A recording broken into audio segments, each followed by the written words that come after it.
bahangena mi por khate zana I mutchangina I muhi thiat na pi mi por khate bahangena NAKSIA hiam chi tunina gen suk ding hiang bahangen NAKSIA kuate NAKSIA NAKSIA na hangin bang hoya bang hoiloa bang piang thea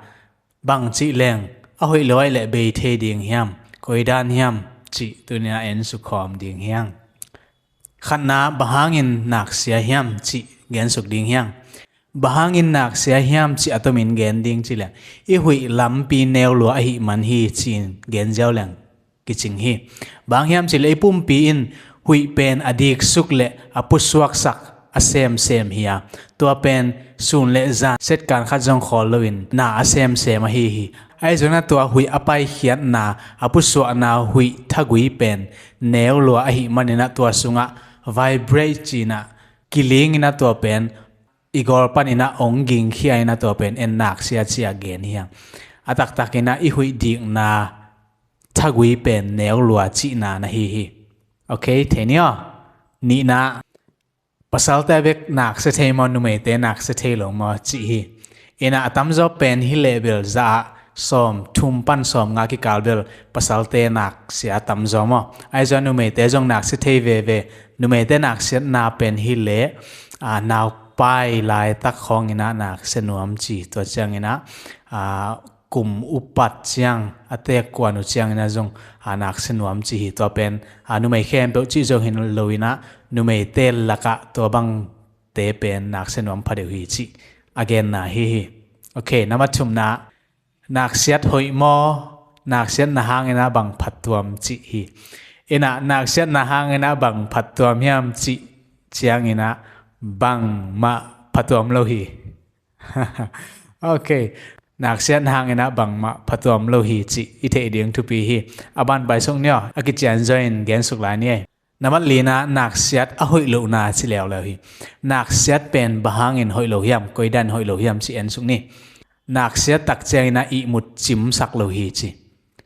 NAKSIA nu NAKSIA pa pen jong NAKSIA lo hi le NAKSIA sang ina NAKSIA lo in aum pen I mut chim zo hi chi chinom na NAKSIA I mut pen I mut chim tak lo hi chi NAKSIA lo I mut pen I mut chim zo ina NAKSIA I mut pen I mut chim lo ina I chim za ding chim lo ina I tha jong dim lo ina I mut sunga kinga ding ham phat na te pen tampi kinga lo zo hi chi NAKSIA na hang in mo to te NAKSIA na pen den I gen bangina I hui thagui pen neu lo chi na hi ina bek tham lo na NAKSIA na I hoi lo na pen I kiem I kianga lum te khat pe jong bang chi ding ya I mut ki chim sak lo amao ading ina nong kai nai jona I mut chim lo na tampi ki pi na to pen hoi lo hi chi hi to le namat nga na NAKSIA khem pe ki bang mo chi ena NAKSIA khem pe pen ki bang mo chi ya NAKSIA aging ngai de ule aging phalo aging lolo ommo tuate again na hin china NAKSIA chi pen agin ngai lolo chine tuate pen bahang hiam chi le sun ana sep na gim loma mai manena NAKSIA chi jong hi the hi chi to changina alup dan man lo mo angong koi na man lo ai jona to hang na jong NAKSIA the hi chi tuate pen NAKSIA agin ngai lolo te mo ai jona agin ngai ma te pen bang hiam chi le dena again dan mai na hui ding na hang hi chi to jong den chena ki gen suk lai ni na abek tham lo na NAKSIA lai takina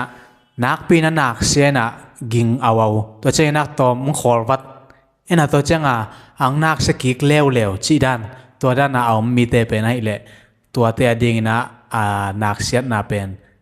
pongman NAKSIA thi lo na la huai the hi chi mo NAKSIA zelina khol wat zel ai jona to dan te pen la huai hi toi man na ki kep ding nak pin thu pi hi bang dan ki kem ding chi jong den chang gen suk ding yang namat guk na kwa te NAKSIA nom phadeu kwa te NAKSIA nom phadeu hiam chi le athau mi te ama gi na ding sang ina agik zo te chi ding mo asi atam te a hi jong ina athau lam te pen NAKSIA nom phadeu hi chi to changna den again bangina nume te sang ina pasal te pen NAKSIA nom phadeu zo hi chi bang yam chi le nume te sang na pasal te I hui dik na thagui pen neu zo hi chi mo to changina judon mi te zule sa kham the gui the asumi te pen nak senuam phadeu hi chi to le number sagi na bangyam chi le sun iphok lai takina kinak selo hiam i hui ding na pen neu lo hiam bangina zan changina nak se i hui ding na i hui wang pen neu se hiam chi dotna hi ena sun tak changina i khuak ai zona ilung sim te ki hongina amau na semina i hui ding na pen amau controlina ipum pi nga ding za hui pen amau và control ai mana anga ding za ma và puakina và pusuak sakthei mo ai zongina ilup tak changina to control pi pen in asep ding za sem loina i mu i manina i hui ding na sunga alut ding za lut lo apusuak ding za pusuak khethei loi mana i hui ding na i thagui aneu ma sunga pen bang chiding ya hui tek ki ko tho chiding ma vibrate ina kiling ai mana to akiling pen onging hia ina to pen en NAKSIA kichima ina suna pen kinak selo bangyam sile ilung sim ngai sut na khwak te na semina asep ding za sem ai zo na i mo chang ina to bang hilo hi manina ita gui te to bang in a hi chi okay theihna namat get na NAKSIA ala hoi hiam chi hi NAKSIA pen ala hoi lo hi sam lo hi ai zo ina i musunga inga ding tha le tol dam na zabil kinga lo chi chang hilel hi namat kwana bang chi leng hi NAKSIA be theding dam theding chi hi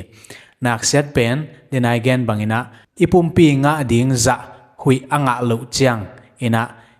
NAKSIA hi ichi ma bangina to ipumpi nga ding hui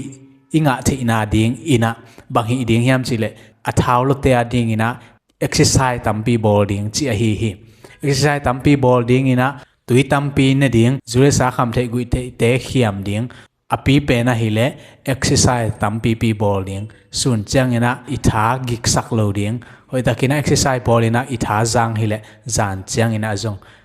NAKSIA na pen ong kiam ding hi chi toy manna nalom NAKSIA te kyanga hi thun hawmsawn in